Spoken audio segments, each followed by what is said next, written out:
Oletko ollut monta kertaa pikkujoulussa? On ollut muutaman kerran pikkujoulussa. Ihan kavereiden pitämissä pikkujoulussa pari kertaa ja pari kertaa ihan myös jonkun työpaikan. Joo. Mun mielestä työpaikan pikkujouluissa pitää muistaa, että sinne ei mennä dokaan, vaan sinne mennä oikeasti. Se on edustustilaisuus oikeasti.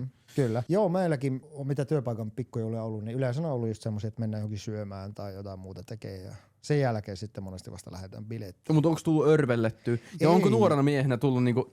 Ei oo.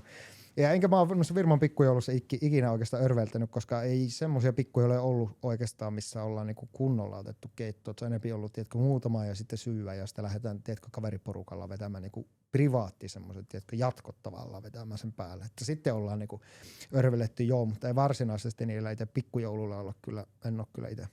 Mutta sitten tietenkin eri asia semmoiset, jos on kavereiden kesken pietty semmoiset pikkujoulut. Mikki auki.